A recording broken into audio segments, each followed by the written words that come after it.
அத்தியாயம் 29. பொதுவாக வேறு யாராவது பிரியா சொன்ன பதிலை சொல்லி இருந்தால் விக்கிராந்த் கண்டுகொள்ளாமல் விட்டிருந்திருப்பான். அது அவரவர் பர்சனல் சாய்ஸ் என்ற முடிவிற்கு வந்திருப்பான். ஆனால் பிரியா சொன்ன பதில் மட்டுமல்லாமல் அவள் அதை கசப்புடன் சொன்ன விதம் அவனை சும்மா இருக்க விடவில்லை. அதற்காக அவளிடம் கேள்வி மேல் கேள்வி கேட்கவும் அவனுக்கு பிடிக்கவில்லை. ஏன் அப்படி? சிம்பிளாக கேட்டுவிட்டு பிரியாவிடம் ஏற்படும் மாற்றத்தை கூர்ந்து கவனித்தான். பிரியா உடனடியாக விக்கிராந்திற்கு பதில் சொல்லவில்லை. அவன் அமர்ந்திருந்த சுவரிலேயே அவனிடமிருந்து சிறிது இடைவெளி விட்டு சாய்ந்து நின்றாள். அவனின் கேள்வி காதில் விழுந்தும் கேட்காததாக பாவனை செய்து கைப்பையில் எதையோ தேடினாள். போனை எதுக்கும் எடுத்து கையில வச்சுக்கிறேன், சில சமயம் சத்தம் கேட்காது. மெதுவாக முணுமுணுத்துக் கொண்டே ஹாண்ட்பேகில் இருந்த போனை கையில் எடுத்தாள் பிரியா. அவனுடைய கேள்விக்கு பதில் சொல்ல அவளுக்கு விருப்பமில்லை என்பது விக்கிராந்திற்கு புரிந்தது. இருந்தாலும் அவனால் அமைதியாக இருக்க முடியலவில்லை. பிரியா பற்றி அனைத்தையும் தெரிந்து கொள்ள அவன் விரும்பினான். போனை தான் கையில எடுத்துட்டீங்களே, இப்போ சொல்லுங்க, ஏன் உங்களுக்கு சாமி நம்பிக்கை இல்லை? பச்! குரலில் மட்டும் இல்லாமல் முகத்திலும் அலுப்பை வெளிக்காட்டி அமைதியாக இருந்தாள் பிரியா. அவள் மறைமுகமாக அந்த டாபிக் அவளுக்கு பிடிக்கவில்லை என்று சொல்வது விக்கிராந்திற்கு புரியதான் செய்தது. அது அவனின் ஆர்வத்தை இன்னும் அதிகமாக்கியது. சொல்லுங்க பிரியா, விடாமல் மீண்டும் கேட்டான் அவன். நம்பிக்கை இல்லை, அதனால் இல்லை. இந்த பேச்சை விடுங்களேன். பிரியா முதலாக ஸ்ட்ரிக்ட் டீச்சராக அவனிடம் பேசினாள். ஹூஹும், ஸ்ட்ரிக்டாக காட்டிக்கொள்ள முயன்றாள். அவளுடைய வழக்கமான சாஃப்ட் மற்றும் ஸ்வீட் தோரணையிலிருந்து வெளிவந்து அவள் பேசியது அவனுக்கு பிடித்திருந்தது. அதனால் பேச்சை விடாமல் தொடர்ந்தான். இல்ல, ஐ ஆம் சர்ப்ரைஸ்ட். காஞ்சிபுரம் வந்தப்போ எல்லாம் ரொம்ப சந்தோஷமா தானே இருந்தீங்க? பச்! அதெல்லாம் அத்தைக்காக. மீண்டும் பிரியா பழைய தோரணைக்கு மாறியிருப்பது மட்டும் அல்லாமல் இன்னுமொரு விஷயமும் விக்கிராந்தின் கவனித்தில் பட்டது. அவன் அதுவரை விடாமல் கேட்ட எல்லா கேள்விகளுக்கும் பிரியா ஒரு வரி பதில்களையே சொல்லிக் கொண்டிருக்கிறாள். பொதுவாக அவள் அவனிடம் அப்படி பேசியதில்லை. இப்போது மட்டும் ஏன்? அன்னைக்கு பெரியம்மாக்கு கம்பெனிக்கு நீங்க மட்டுமா இருந்தீங்க, நிறைய பேர் இருந்தாங்களே? மனதில் ஓடிய எண்ணங்களை வெளிக்காட்டாமல் பேச்சை தொடர்ந்தான் அவன். நான் வரலைன்னு சொல்லி இருந்தா அவங்களும் வந்திருக்க மாட்டாங்க. அதான் அன்னைக்கு வந்தேன். ஓ, வட், உங்களுக்கு பிடிக்கலைனா இப்போ என் கிட்ட நேரா சொல்ற மாதிரி எனக்கு பிடிக்கலை, வரலைன்னு அவங்க கிட்டேயும் சொல்ல வேண்டியது தானே? இது ஒரு மாதிரி இமோஷனல் பிளாக்மெயில் மாதிரில இருக்கு. பிடிக்காததை செய்துதான் அன்பை காட்டணுமா என்ன? பச்! உங்களுக்கு சொன்னால் புரியாது, விடுங்க.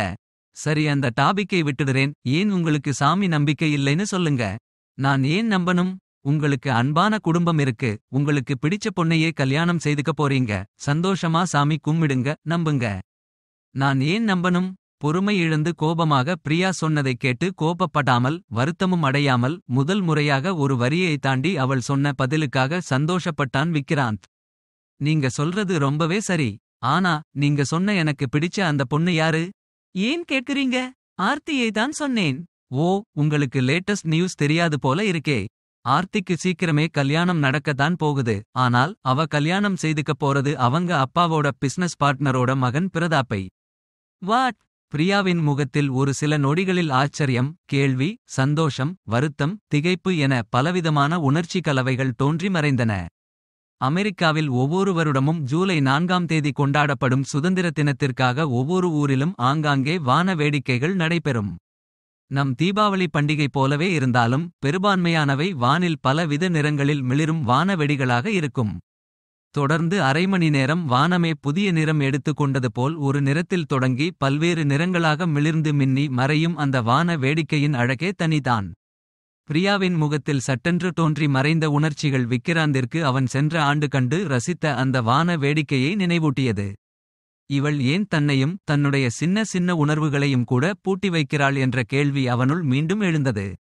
விக்கிராந்த் தன்னை மறந்து அவளையே பார்த்திருக்க பிரியாவின் மனம் விக்கிராந்திற்காக வருந்தியது. சாரி விக்கிராந்த், எனக்கு தெரியாது. நீங்களே ரொம்ப வருத்தத்துல இருப்பீங்க, உங்களை வேற. அதை விடுங்க பிரியா, முடிஞ்சு போன விஷயங்களை பேசி எதுவும் நடக்கப் போறதில்லை என்றான் விக்கிராந்த் அவளையே பார்த்தபடி. மம்! பிரியாவின் மனதில் இப்போது வேறு ஒரு கேள்வி தோன்றியிருந்தது. விக்கிராந்திற்கு பிடித்த பெண்ணை பற்றி அவள் சொன்னபோது அதை சரி என ஏற்றுக்கொண்டவன் அது ஆர்த்தி இல்லை என்பதை தெளிவுபடுத்திவிட்டான். ஆனால் அவனின் மனதிற்கு பிடித்த அந்த இன்னொரு பெண் யார்? அவனிடம் நேராக கேட்க அவளுக்கு மனம் வரவில்லை. இது கேட்கும் நேரமும் இல்லை என்று தோன்றியது. வெளியில் காட்டிக்கொள்ளாவிட்டாலும் அவனின் மனதிலும் வருத்தம் இருக்கத்தானே செய்யும். புறக்கணிப்பு என்பது எந்த விதத்தில் நேர்ந்தாலும் மனதை வலிக்க வைக்கத்தான் செய்யும்.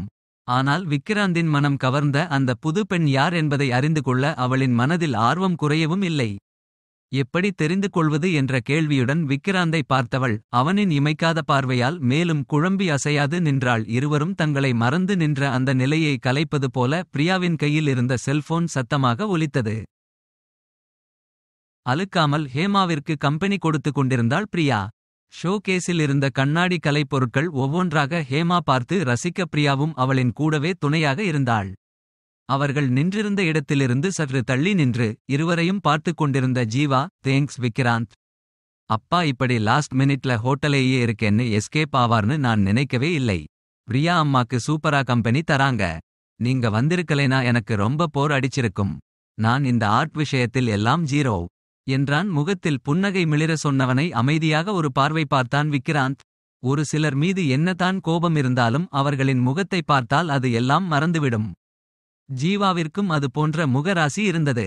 என்னதான் ஜீவாவை அவனுக்கும் பிரியாவிற்கும் நடுவில் வந்திருக்கும் வில்லனாக விக்கிராந்த் நினைத்திருந்தாலும் ஜீவாவிடம் அவனின் கோபத்தை காட்ட இயலவில்லை.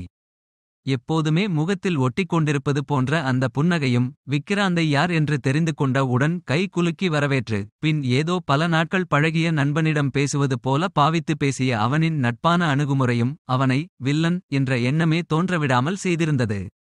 பரவாயில்லை ஜீவா. விக்கிராந்தும் சின்ன ஸ்மைலுடன் ஜீவாவிற்கு பதில் சொன்னான்.